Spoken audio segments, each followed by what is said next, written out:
Hello, Internet. This is Charner, your regular dungeon master, here for a special exclusive D&D one-shot mini episode of Eberron Rising from the Ashes, Season 2.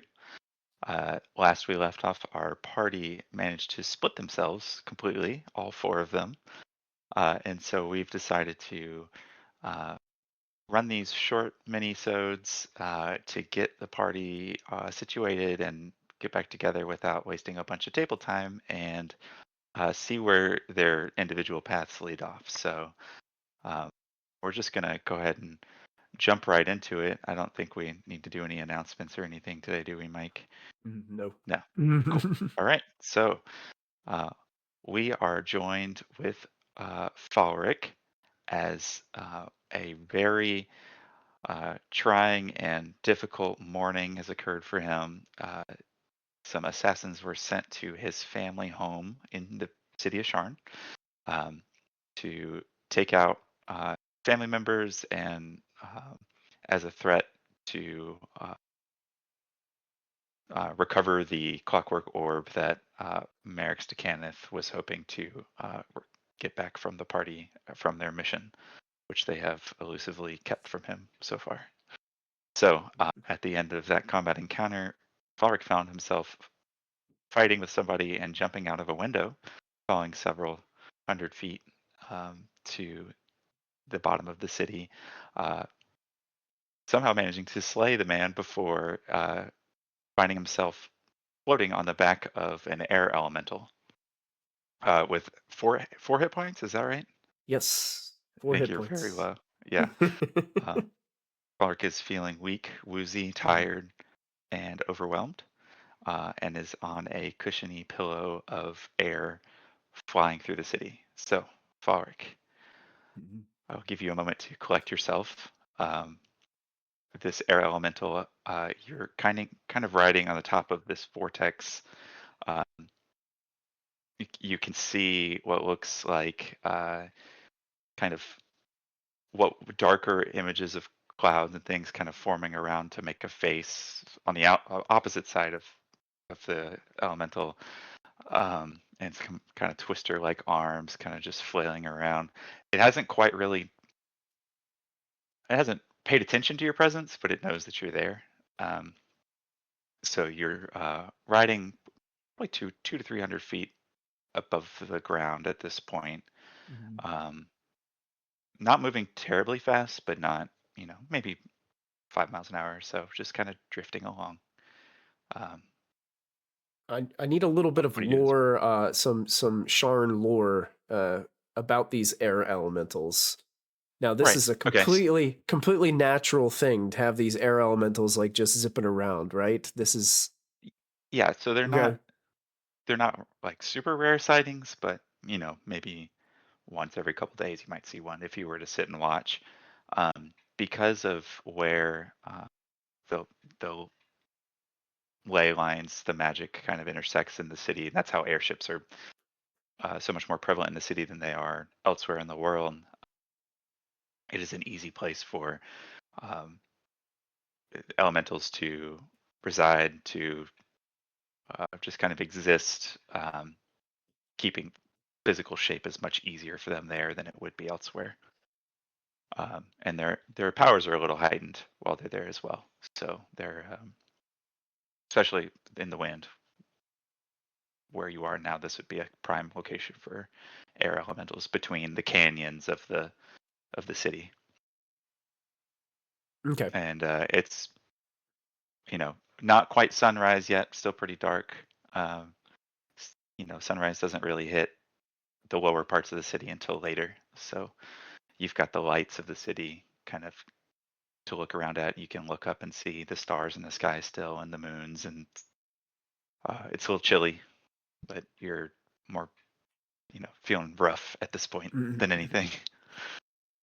Would Falric know if he can speak to these air elementals? I don't know. You could try. Balric would probably be almost lying in the arms of this air elemental, kind of like these tendrily arms. Mhm. Probably. Hello. Mike says hi. You came through the blur. Yeah. I guess it would be as kind of like almost like a wedding carrying the bride out of the wedding kind of Mhm. with the air You, elemental with yeah, blood just like pouring off of him. it's probably 10 feet tall or so. So you're very Ooh, small in its arms. it's probably like one-handed football carry Hmm. then. That's right. Um, Probably looking towards the air elemental, Falric kind of exhausted Hmm. would probably take a good solid almost 5 minutes before he would even try to talk to this thing. He would just like Yeah. float upon it for a while. Hmm. Um, then kind of regaining his composure, probably start to grab and reach towards into his pack and pull out one of the potions of healing that he has stored in there. Okay. And he would go ahead and chug that really quick. And probably mid chug, he would take the bottle out from his mouth, wipe a little bit from his chin, look to the air elemental, looked at that kind of like cloudy, gloomy, shadowy face that it has as it's floating through the air, and look at him and say, the university. Can you get me to the university? Make an And then insight check. insight. Okay, I'm gonna be using my D&D Beyond here. Let's see if it holds up. Okay. Oh boy, that's a 10. Okay. Um, the air elemental, when you wipe your mouth right before, um, some of the potion and the blood kind of mixes around, and it kind of, because the wind is whipping, it floats off of your chin and sort of floats in the air and kind of goes around inside of the air elemental. It's just kind of getification, right? It gets thinner and thinner until it kind of evaporates. Um, and as you say, the university, um, the elemental doesn't give uh, a verbal reaction to anything, um, but it does. It gives you a sense in your mind, uh, non-verbally. This is a weird sensation you're getting, or feeling that it's asking you, uh, you know, importance, like why, kind of. You're getting like it wants more details.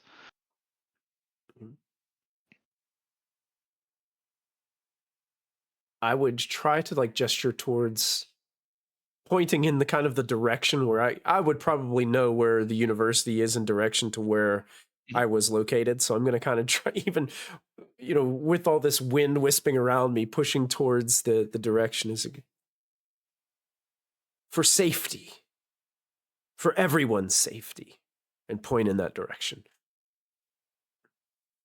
The air elemental immediately, what feels like drops you, and you fall another like 20 feet until it catches you again.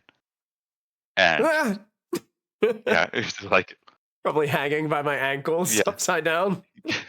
you're like, it's toying with you at this point, you can tell. And it begins to ascend towards the towers. And so as you begin ascending upwards, it's not going terribly fast, like I said, um, but you can see, uh, the as you round kind of the canyon. Uh, I don't be able to pull up for you, but I do have a brand new image of Morgrave University. Oh, Thankfully, this new book came with new art for this. new art. Yeah, I Nice. was really surprised. I was like, "This is Eh. perfect good timing." So here you go. Oh Oh, no, it's oh gonna no, blur it I out. gotta Oh I no. gotta unblur it for a second. It's okay. Let's do. And there you go.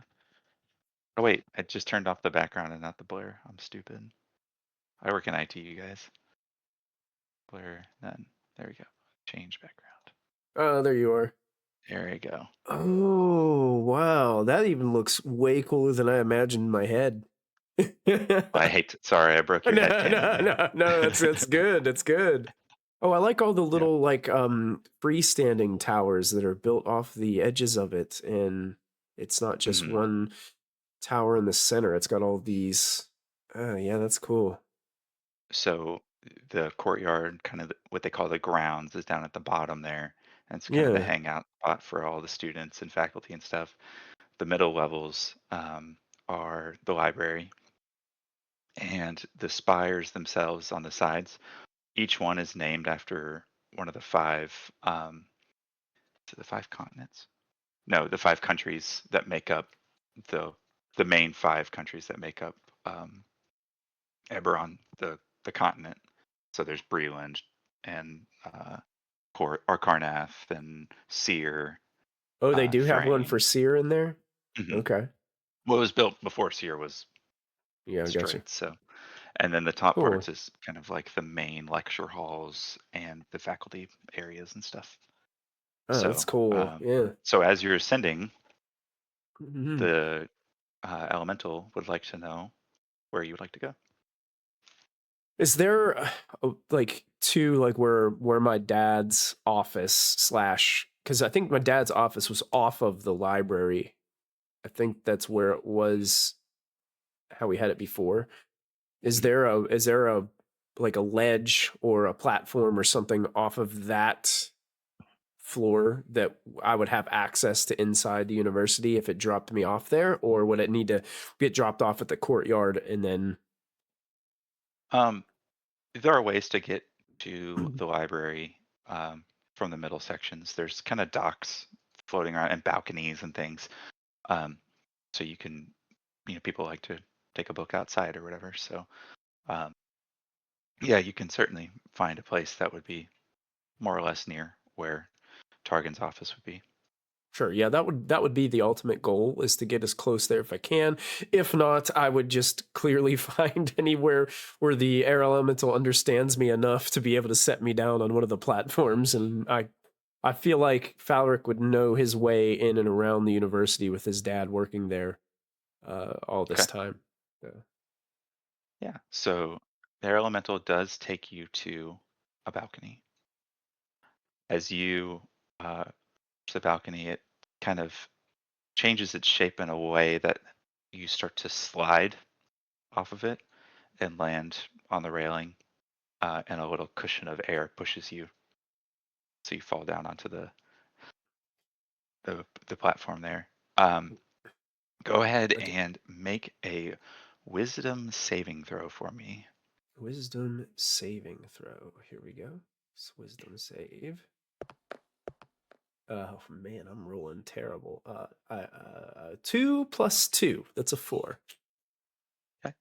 The air elemental, suddenly, as you're dropped off, you feel this overwhelming sensation to compensate it for its services. Okay. And you, without thinking, you reach into your coin pack and you just pull out 5 gold, and you're like, this should be enough. You know what was kind of funny is before you made me make that saving throw, I was going to toss it 5 gold anyway. Like Nice. Though it has no need for tangible objects, it does collect shinies. yeah, I just take a handful and just toss it in there. Yeah, they get lost in the vortex, so they become streaks inside. Um, you feel thankful you didn't get pelted by one while you were riding. Yeah, now that I realize that, is there other things that are like swirling around inside this thing the whole time that I've been riding? Make a perception check. You see if you can take a quick glance as it starts to dart away. That's a little better. 15? 15. Um, a lot of the shinies tend to be gathered around its wrists and towards the bottom of kind of what would be the bottom of the funnel of the vortex, kind of like a belt in a Nice. way. So it's blinged out in little rocks and shinies and gold and Oh, leaves and whatever else it picks up. very cool. Yeah. Um, as you head into the library, right? Or Yeah, what yeah, happens I before you? wouldn't. Yeah, I wouldn't waste any time. I would just after marveling in the air elementals jewelry, I would make my way into the library. Yeah. It's dead quiet. Nobody's Mhm. in the library at 4 a.m. Mhm. Nobody even stops you to ask, "Why are you so bloody?" or "Who are you?" um, and you find yourself kind of on the lower section of the library. It's a round chamber with dozens and dozens of bookshelves, and we've been here before in multiple layers, multiple floors. There's 5 or 6 floors of just books upon books upon books. um, I first want to check my dad's office to see if the Mhm, door is shut and locked, or mhm. if somebody happened to have come here first looking for him by chance. Okay. You walk over towards his office, and door's shut. You can Okay. try the handle if you want. Yeah, I would try to handle and see if make sure it's locked. Yeah, it's locked tight. Okay. Because we were keeping things in his office for storage, from what I can remember. Correct? You did keep some books there, Mhm. but you guys did take the lead box back into the bag of holding, if Okay. I remember Okay. correctly. Okay. Just wanted to double check. Okay. Yeah, So with that, and it being darker in here, um, pretty lit. The mage lights don't really dim them or turn them off in the library. oh, so there's still just it's still well lit in here. Just no Hmm. one's around. Yeah. Hmm. Um, Falric would probably take out, seeing that there's nobody around. He would lean his back up against his dad's office wall and do like that slow slide down where you slide down the wall and sit Hmm. kind of on your bottom, knees kind of It's up. not a long fall. It's not a long fall for me at all. It's just sit down, head kind of down for a moment, wipe a little bit more blood away from my brow. My potion did heal me up to 12 hit points, so I'm there. I Yeah. would take out the pistols that I have, and I would turn them in the mage light to kind of look at the engravings I started to carve into the barrels. One clearly saying Doom, and the other one saying Glow, because I never Yeah. finished it. And then kind of looking down at those and be like, all this time, and I've never really finished anything. Looking at that carving that I put into glow or gloom, so to speak.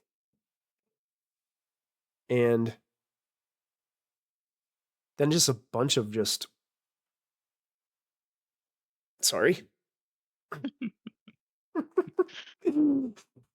Sometimes I could ignore her, but Sometimes.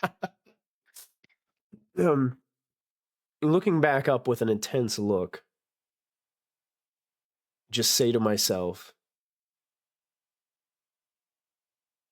this has got to stop. And it's got to stop now.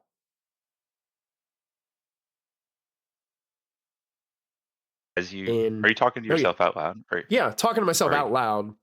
okay? Yeah. As you say, this has got to stop. You hear a voice coming from across the room, but also in your head at the same time. Um, it's a familiar voice, and it says, "But Falric, it has only just begun."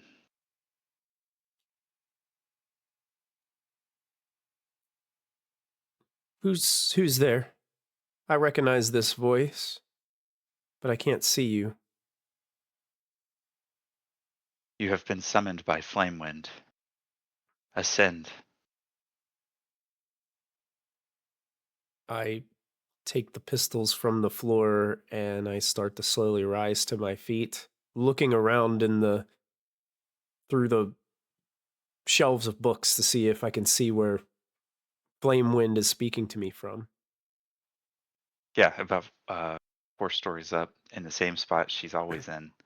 Um, you just because she's like a permanent fixture almost in that spot from time to time. Um, you it's easy to forget sometimes that she's there. Um, and her eyes are peering at you from the fourth floor.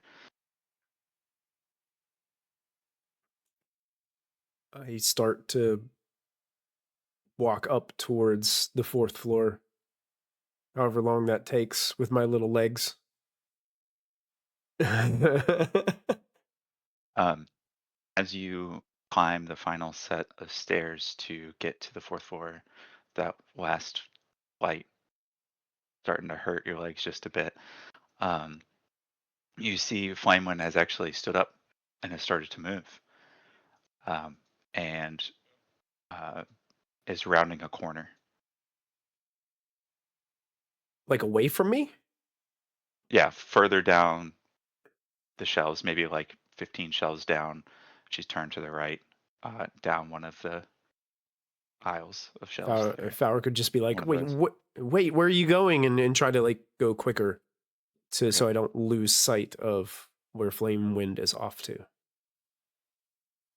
Um, you continue to follow, and as you round the corner, you see a another set of stairs in the wall that uh, where a bookshelf normally was. And you're not super familiar with the library, but like Mhm. the styling of the doors, the entrances and exits and things are usually ornate, and this is more like a hidden staircase. There's like a random hole in the wall.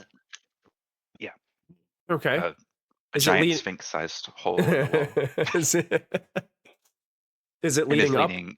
up or down? There is a staircase going up, Okay. and you watch as Flamewind ascends the stairs. Okay, I would do whatever it is I could to keep up Okay, before any random doors shut. sure. As you get to you cross the threshold to get to the stairwell. The bookshelf ascends from the floor and closes behind you. I whisper to myself, I gotta remember that before following. Okay. Um, Flamewind has continued to ascend the stairwell. Um, it is many stairs. It is hard to track how high up you need to climb at this point. Is it kind of curving the way the tower was, or is it going kind of like straight? How's the So you climb for a while in a fashion curving with the tower, okay? and uh, it takes quite a while, but it almost feels like you probably have wrapped around the tower a couple times going up. And once you get around a couple times, probably what feels like 5 to 10 minutes of climbing stairs. It's awful. Um, there's a almost like a breezeway that you cross over to another tower, and from there you continue to ascend uh, for another 2 minutes or so, um, and you find yourself at the end of the stairwell in relief, uh, and a private study emerges into your view. It is lit with the mage lights in an alternating kind of blue, I'm sorry, like a purple, reds, and yellows glow Mm-hmm. um, around the room. And the ceiling is domed, and there are apparatus in there for moving planetarium style moons and stars on the wall. And then the walls themselves on the lower portions of it are lined with bookshelves, a desk, and um, tea cart. Flamewind, I've been here for years, and I don't ever remember seeing this on the outside. She turns around behind the desk and peers at you, and ignoring your statement there, ask you, why have you come? I I put everyone in severe danger. The people closest to me,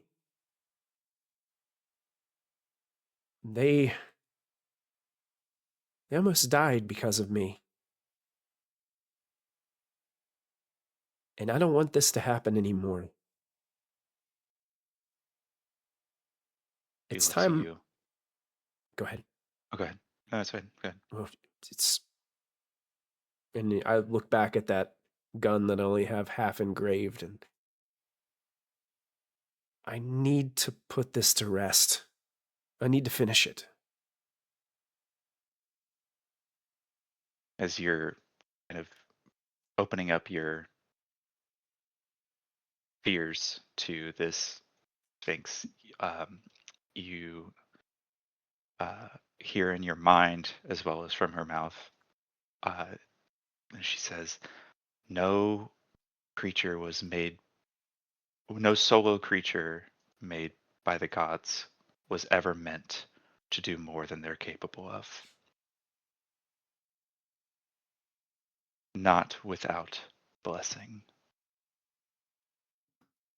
What kind of blessing?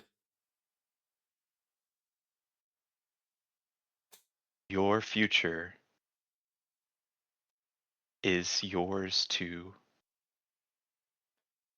choose and direct, but you alone cannot finish everything. There is a give and a take to all things in life, and what you must give to accomplish what you want is open to you. You are not the chosen one. You will not carry this world to its prophesized utopia, but those who fight and those who serve can push the world forward in a better direction. Yes. My true desire is justice. Justice for my family and justice for Merrick's. I want to see him humbled. I want to see him laid low.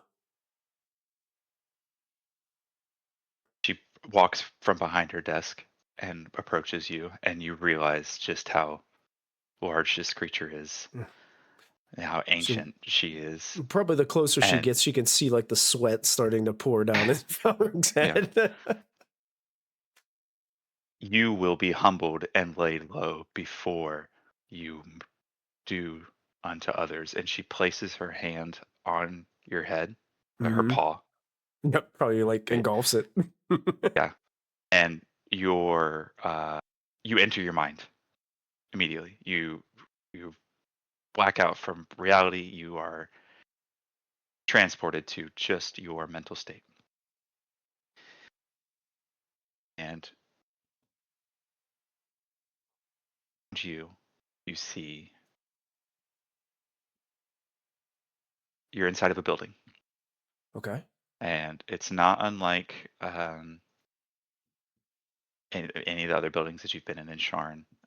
It is full of kind of people working and bustling, and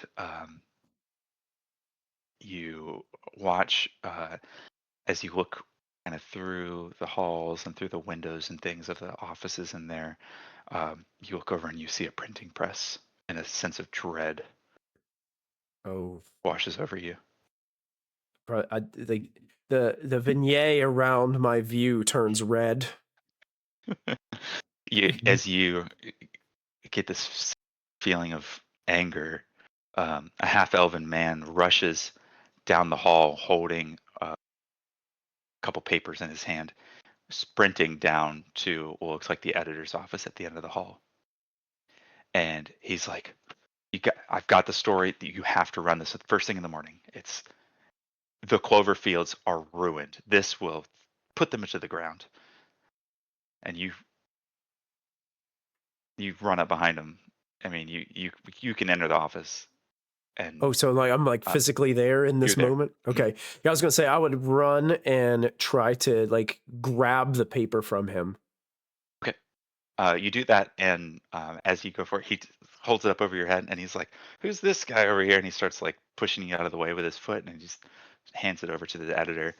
And he's like, "I got all the evidence here. The collusion with the Boromars. He falsified his credentials at the university. He just starts naming slander after lie, and uh, falsifying stories about his sons in the war and his daughters and their accomplishments, and he's just throwing your name in the dirt."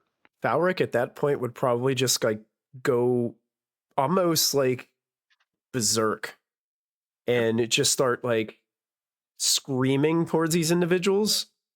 Lies! You just constantly print lies! It's all lies! Stop lying! Tell the truth! We want to hear the truth! The truth! I just like start shouting like that Yeah. through the halls and stuff. Okay. And so the editor grabs the papers and he's like, he points at you and your body freezes. And he says, "Convince me of the truth." And you're frozen. I want you to roll a persuasion check. No, persuasion. Mhm. What would you say in this moment to try and persuade him that the lies are not true? Well, with a persuasion of 17, I would say,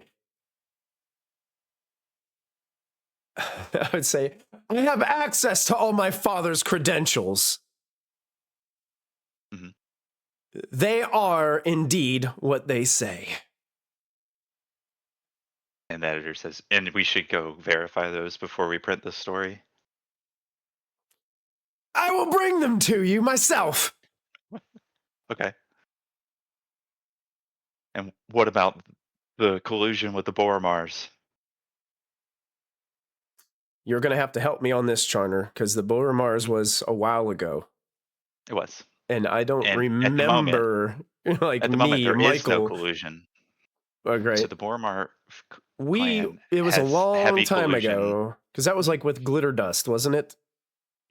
Yeah, and a little bit after that. So a lot of the city council members are Mm, um, in the pockets of the Boromar family. So whenever you think like Gotham, like the Falcone family, right? So they, mm, mm. charge for protection services and all kinds of racketeering charges and you know just they're involved in the watch and city council and everywhere else, and they get whatever they want. So, but Targon has never officially or in our campaign interacted with the Boromars on any matters that are important to running for city council or his job at the university. Okay, and what and our interaction with them was The casino, the casino, and then Era Boromar ran the fight pit. the fighting pit. That was it. Yeah, and we actually made them mad because Right. we killed that one guy there. Oh yeah, you did kill the one guy. Yeah, well, my brother did. Oh no, no, Oh, they I brought think him he held back. his punch at the end. Yeah, Okay, yeah. because you guys wiped his name clean. Well, Falric doesn't really have even though he's I But mean, he knows it's a I would, lie because he doesn't. He's like, I mean, this I don't is have not any true. evidence. I don't have any proof, but I could Right. say, I would just say that. I would say, oh, my Targans had no interaction with that clan, and just shout out that and angrily, but I don't, knowing that I don't really have any proof to back it up, but Yeah. so What I about your was thinking brother about being a our deserter in the war? Sorry. deserter. He That's was what a the writer guy says to you. deserter. He was a prisoner. That's not what I heard. Well, who'd you hear it from? Don't worry about it. See, not only lies, but your sources are all messed up. And you know that um, uh, Lionel brought back a banner from Seer where he was stuck in the Mournland, and you guys pulled him back. Yeah, Yeah. So you I have physical evidence. He was held in okay? captivity. The editor looks at him and goes, "I don't know if I can run this. Bring me some more evidence." And the guy gets frustrated and he jumps at you. And as he jumps at you, um, your uh, your as you you hit the ground, and as you hit the ground, instead of an impact, your body starts to spin, and you spin for a minute, and um, then kind of everything disappears in front of you, and you find yourself floating up in the sky, right? So you're up Mhm. in almost like you're in space, and you look around and you can see bigger than you've ever seen before the different moons of the planet and the ring of Siberius, which is kind of like think like the rings of Saturn that float around the planet, and it's just glittering, and these huge and small and dust particles of rock. And as you look closer and closer at them, you realize they're all made of a certain color of dragon shards. The Siberius dragon shards are, I want to say purple, but I can't remember off the top of my head. I don't have my book in front of It's all good. me. It's one of those colors. Um, and as you peer out across the field of dragon shards, you see um,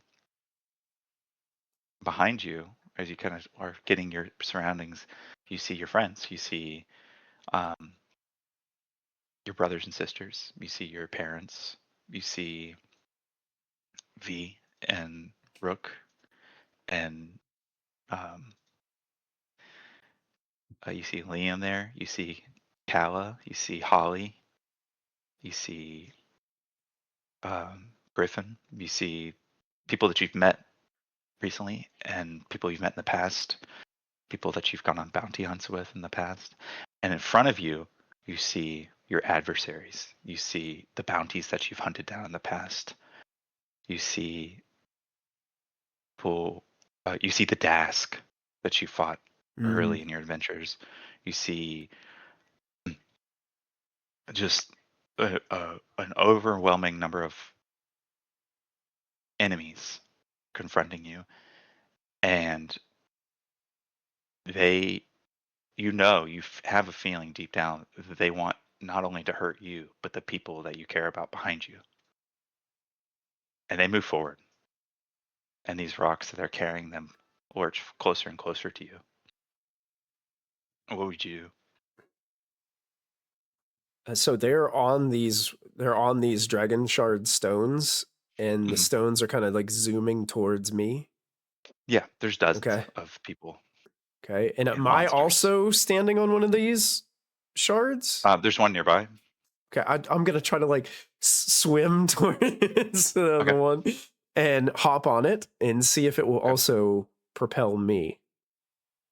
Um, let's make a You know what? How would you get it to propel you? What would you do?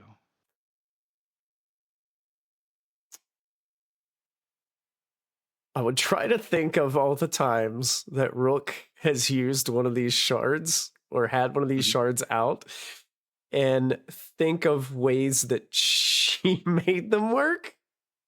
Okay. I don't know what that is.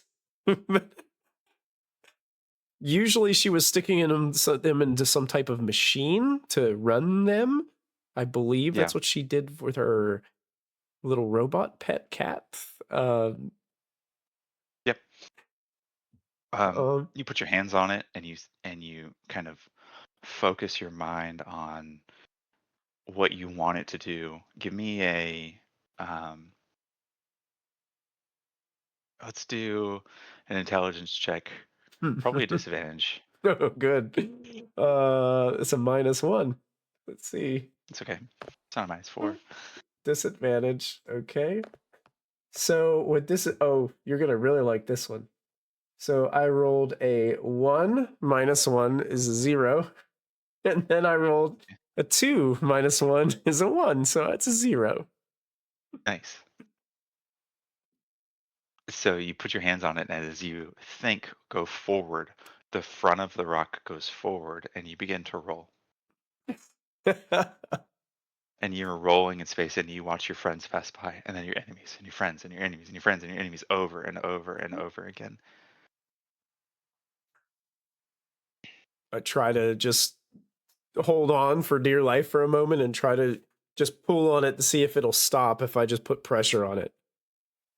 Give me a strength check, athletics or acrobatics or something. If you want to, either of those is fine. I'll do acrobatics because I'm better with that. Okay, It's a 17. nice. So you find a way, you briefly let go, and as you float for a moment, you find a way to use your body, your hands, and your feet to almost begin to regain control of this object as it's spinning. Um, and it slows down, and you're able to see as it's spinning that if you slow it down enough, you're able to kind of. There's other rocks around you. You can like kick off to one or reach up to another. Or you do what you need to do to right yourself without continuing this circus ride. Okay. Are they still approaching my friends? Yeah. Okay. I would like to try one last thing. If it's possible, if these rocks or these um, dragon shards are close enough to each other, I'd like to just try to just jump from one to the other, Hmm. kind of like Super Yeah. Mario. Yeah. That's in space. It's easy enough to do. And as I'm doing that, I'd like to take out the pistols. Hmm. And I want to just carefully, as I'm jumping from one to the next, I want to try to take shots at the shards that the people are riding upon. Okay. You go to pull the trigger and it's empty. Your gun is empty. But as you're flowing through space, those big rocks and little rocks and dust are everywhere. Some small enough to fit in your gun. Right, I'm gonna try it. I'm gonna try to load one in, Okay.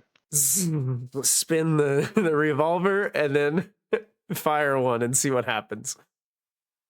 As you shoot it, the hammer when it strikes the shard, it bursts it like a shotgun shell. And pellets of the dragon shard just spatter in the direction of your shot.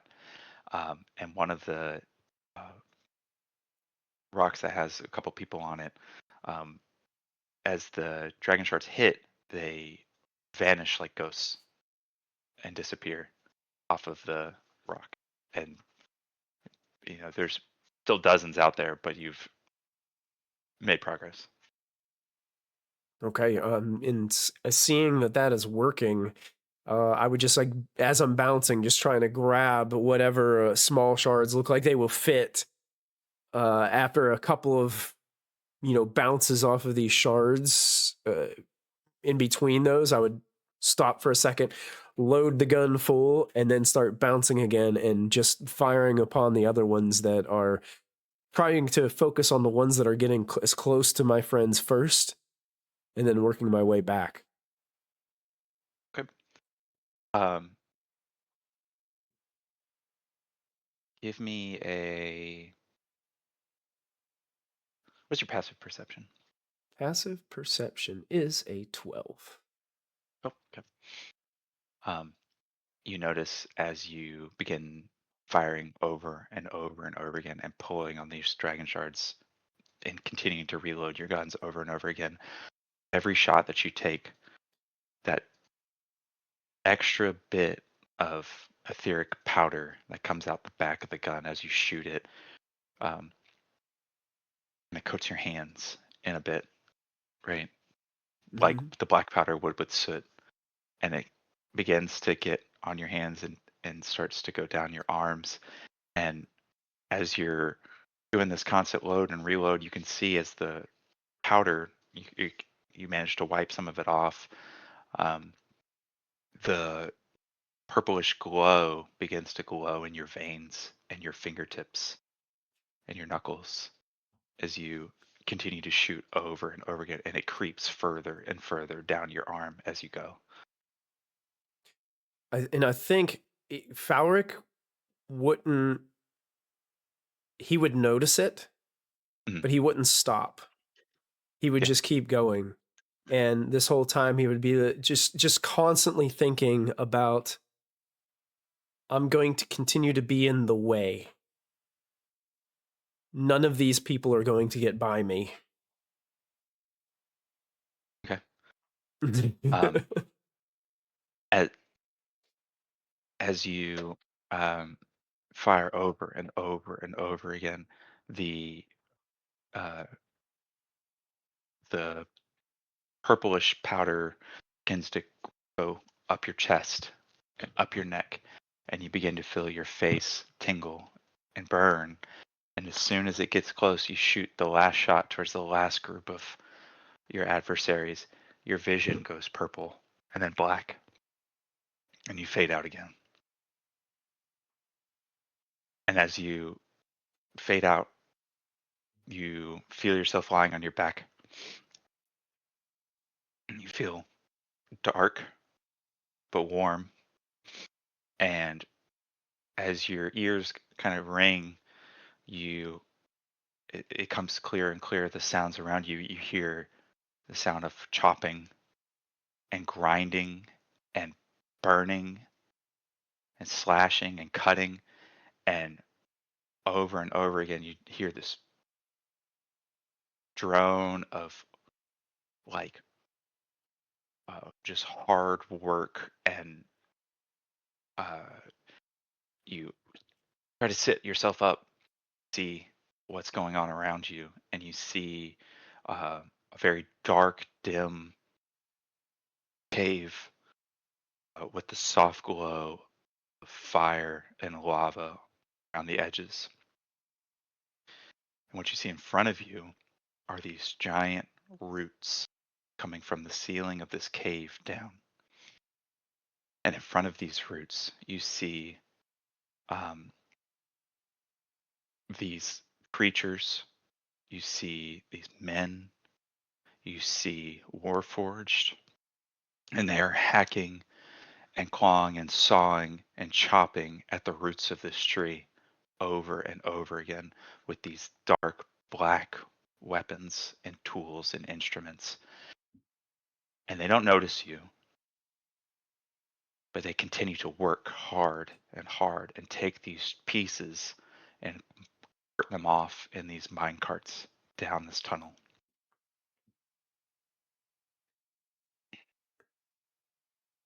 What Can would you do? I, if I could, since they didn't see me, I'd like to try to sneak closer and, if possible, crawl into one of the mine carts, like underneath some of the things that they're putting in to that, to see maybe if I can ride this cart to where it's going. Make a stealth check for me. Okay. I do have disadvantage on this roll because of my armor, which would make it a 7. Um, the amount of noise and focus that's going on around you. There are no guards. There are no taskmasters. It is everyone doing the same job, and they continue, and they don't notice you. You climb in this cart, and behind you, as you get in, someone comes and begins to push the cart, uh, and they move it down the hall or down the tunnel, and you see as you're riding the roots follow along as you go, and they are chopped to pieces everywhere, and they're black and they're dripping.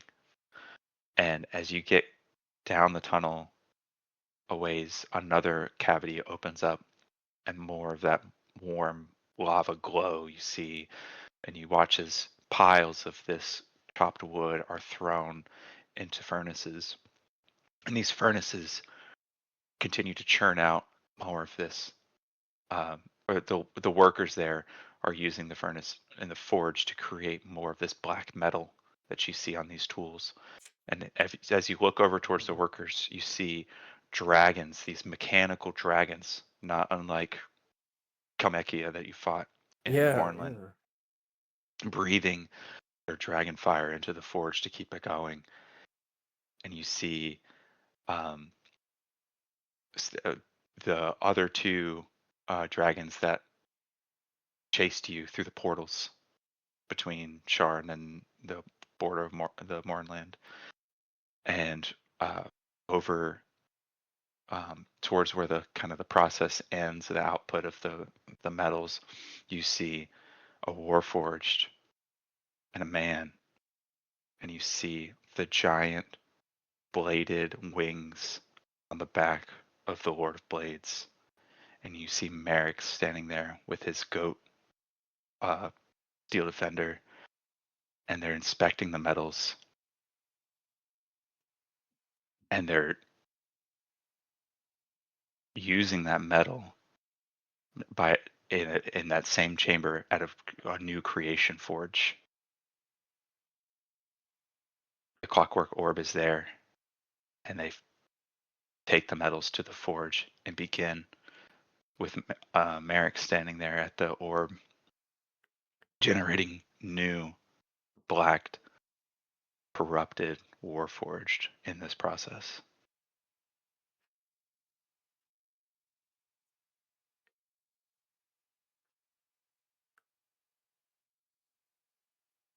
Uh-huh.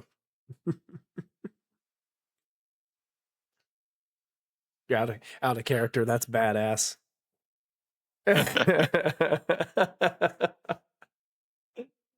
um, Falric, you're just feeling rage inside towards, being able to see Merrick at this moment and seeing the Lord of Blades there.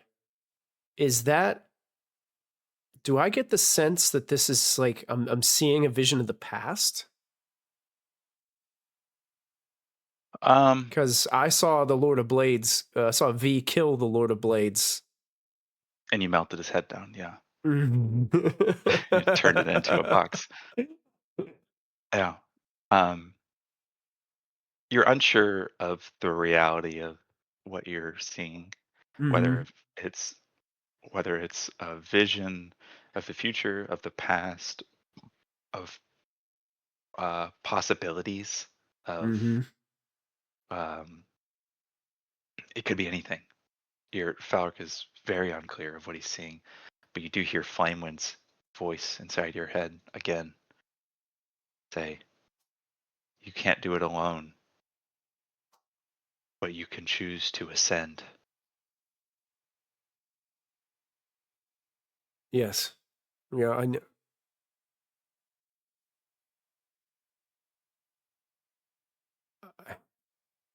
I choose to ascend. What are you waiting for?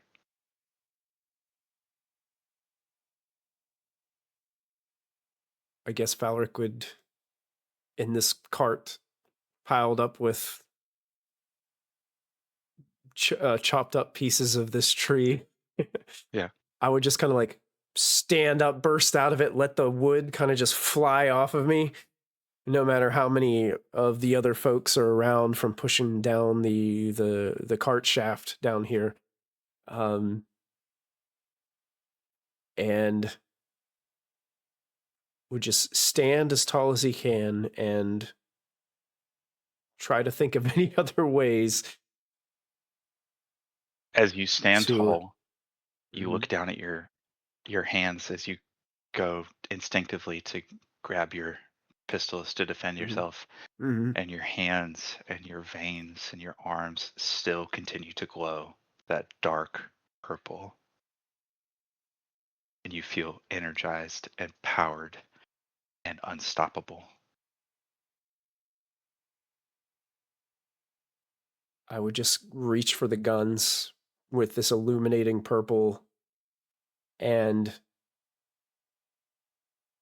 guess looking for whoever draws their attention to me first, Mhm. whether it be a dragon, whether it be a warforged henchman, whoever's in the way. I'm assuming Merrick's and the Lord of Blades are like the farthest away from me right now on the other side Yeah, of the. but far is not far, far. It's within 100 feet. I guess my But ultimate goal is to just start running towards mhm, them, just blasting whoever like just jumps in front. they And all turn at the same time and look at you. and my Yeah. goal would be I can see the clockwork orange, right? Mhm. I'm going for that. Okay. As you shoot. Yeah, like just I'm actually looking past Merrick right now because I feel like him losing that would be far worse than killing him. So my ultimate goal is to take that away from him. So every shot that comes from your pistol is that powerful blast of purple energy that you feel coming from within you. It is an extension of that energy you feel. It's not even, you don't even see the hammer come back and snap back to the gun. It is pure magical energy coming from each blast of your gun, and it is powerful. It feels good. It feels like more than you've ever been capable of. And with each shot, your foes fall in front of you one by one. The dragons take one hit and fall to the ground. You shoot at each person passing by, charging straight towards the clockwork orange. You got me saying clockwork orange. Thank you so much. Do you shoot at Merrick's and the Order Blades? I would shoot at the Lord of Blades. Um, but I would purposely miss Merrick and fire kind of just to the ground, kind of by his feet, just hopefully to distract him enough that I can make it to what is the actual name of this thing? Because I call it the Clockwork Orange. It's just clockwork orb, The the ball. orb, the clockwork, yeah, the Yeah. or the. So it's not actually orange. No, it's just an orb. It's a gold. It's like a golden It's orb. But if you think it's like cogs and things, you can't make a cog spherical, right? yeah, So right. it doesn't. Doesn't In reality, it makes sense. yeah, it It shouldn't doesn't. be edged, but it works. So Sweet. Yeah, I guess my ultimate goal, like fire a couple times at the Lord of Blades with one hand, fire one hand down kind of towards the ground in front of Merrick, maybe even like in front of him, so it would break up a little bit of like the rocky ground or something to spread shrapnel to okay. get in his face or distract him a little bit, and then jump off of wherever. Like you said, there was like a table there that they were looking at, or Yeah, they're kind of inspecting the metals and things, and then feeding them and into the I'd like the kind of like creation forge. slow motion leap up onto the table so I could Mhm. reach wherever this device, this orb is, and I would grab it if I can and just kind of pluck it out from wherever it is, helping to run this When forge.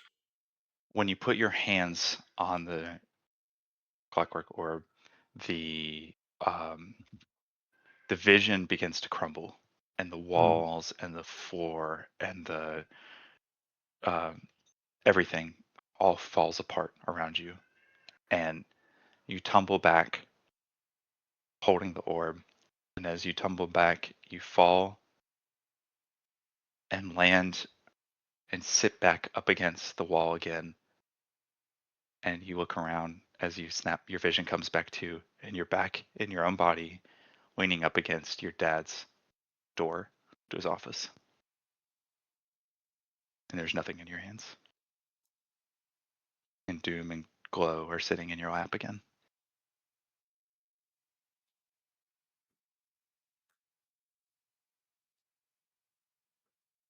So I pick up Doom.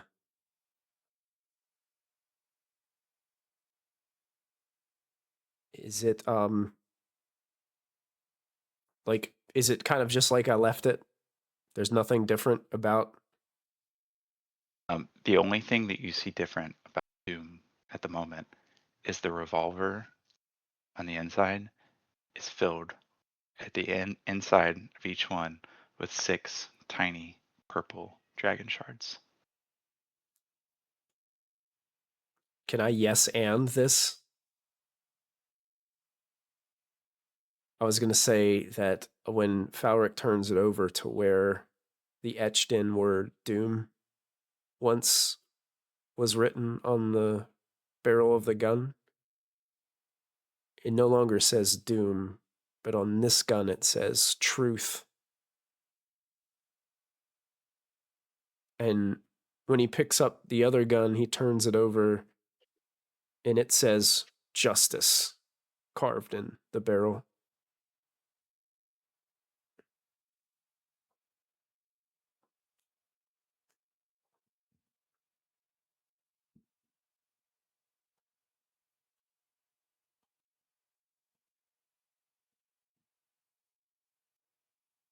All right. Truth and justice.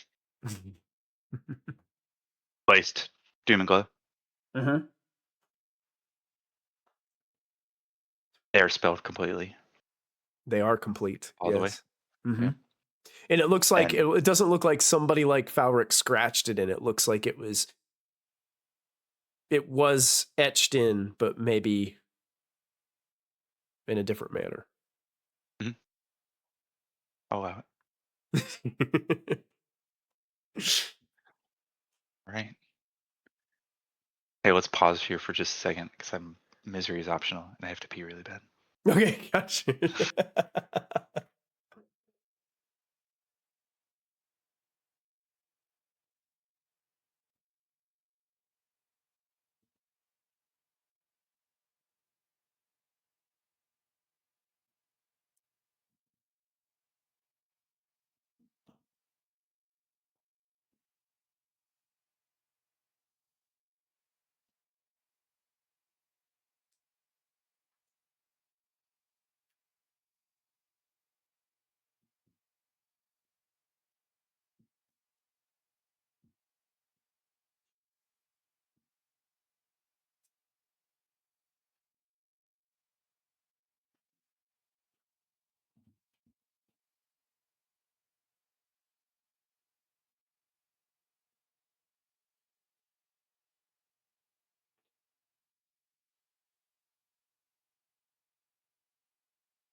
Okay. I'm back. Resume. Resume. Let's splice it. Yep. Okay. With truth and glow, truth and glow, truth and justice etched into your pistols, and you look at matching on justice the purple notches of small dragon shards on the inside of the barrels or the revolver pieces as well, the 6 shots. Um, Mm. it's still loaded with Rook's enchantment for magical ammo. This hasn't changed. Nor do you feel any different at the moment. I'll look up to see if Flamewind is in her spot. No, She's not there. Okay. not there at all. Do you feel someone's watching you? You feel a bit more confident, feel not alone anymore.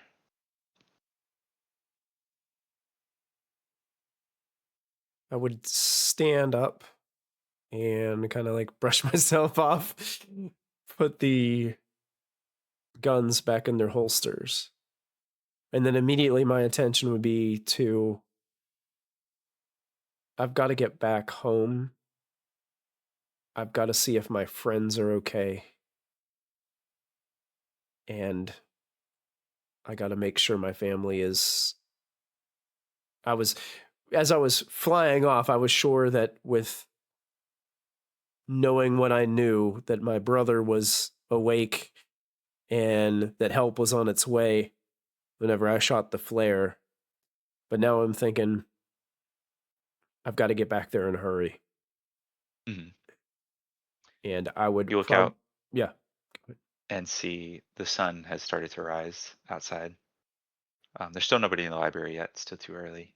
Um, but you uh, can have a feeling either you've been sitting here longer than you thought, or you slept for a bit Mm-hmm. and some time has passed. I'll just immediately kind of like start running down the steps towards the main exit and just Okay. kind of beeline it to home. Yeah. And it's not too far. You know the way better than anybody. Mm. Um, and as you run, as you make it back to your self-proclaimed duty to protect your friends and family, um, the words of Flamewind ring in your head of ascension and of not being able to do it alone, and that gives you a sense of warmth. And then you also remember that she said there is a give and a take. This deal that you have struck may have a price.